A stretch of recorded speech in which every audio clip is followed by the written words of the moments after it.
For my next anime review, I'm doing the first 3 episodes of Clevatess. This anime is done by Studio Ledus, and it is rated TVMA. And for this review, I am going to be doing everything spoiler free, so you don't have to worry about me spoiling anything if you have not decided to watch this series as of yet. Before I started watching this series, I knew next to nothing about it, other than it being a dark fantasy and it being from a web manga, and seeing a few screenshots of several different characters and some of the different monsters. So that alone piqued my interest, and I decided, you know what, I'll give it a watch. And I have walked away pleasantly surprised. This show is better than I was expecting it to be. There have been several other dark fantasies that I've watched that kind of leave me disappointed. They can be kind of generic. A lot of the time, I feel like they can just be all doom and gloom and be edgy for the sake of being edgy. So a lot of times dark fantasies just don't pique my interest because of that. Thankfully, Clevatess doesn't do any of those things. Of course, you do have your blood and gore, intense violence, but this show is not all doom and gloom.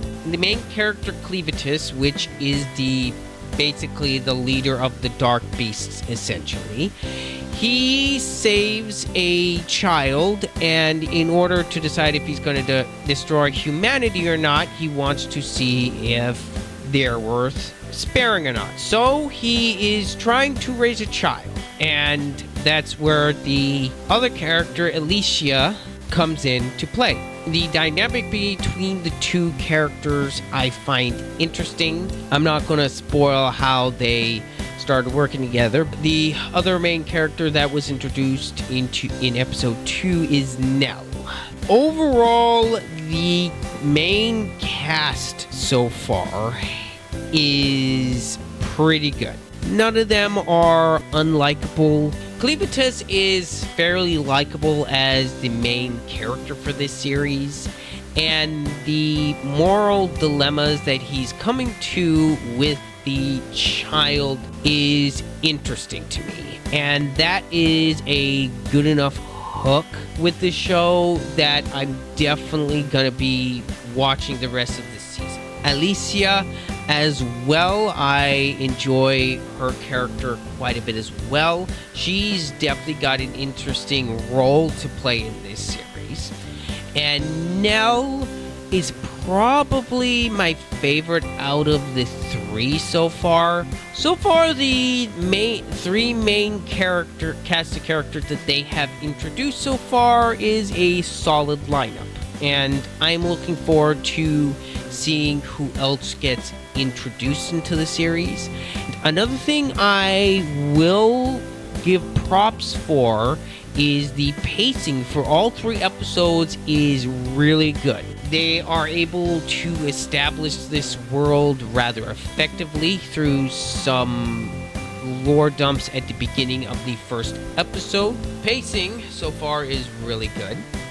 I'm happy to see that. That really does help. When you have a show like this, it's really important to have good pacing.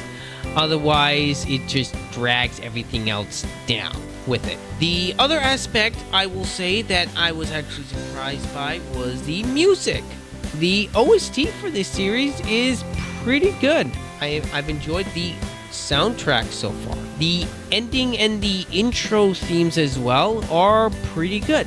The intro I liked quite a bit. The villains, on the other hand, are your very stereotypical bandit clan, merciless murderers. Every name under the book you want to give them, they're part of that, and they're fine. They are a decent obstacle for our main cast of characters to have to deal with. The animation, so far there's really nothing wrong with the animation. It does a fine job. Nothing feels choppy in the slightest, other than some of the bandits in the background. You can tell that they're not animated as well as the rest of the cast, but there's some background characters, so I'm willing to give some leeway with that. The character designs, on the other hand, is a lot more mixed in my opinion. You've got some great character designs like Nell, Alicia, Clevatess. His design has been growing on me, but his human form and his monster form I think are fine.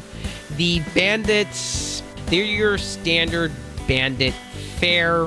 The child that Clevatess is taking care of is the design for the baby is adorable, of course. And some of the monsters, I will say, I'm not too keen on. Some of them just look right downright ugly, but that's just a personal gripe with that I have. And so far, these 3 episodes have been fairly enjoyable. The action has been pretty good so far. The writing in this show so far is nothing to write home about, but it serves its purpose with what they're wanting to do with the story just fine. Take that as you will.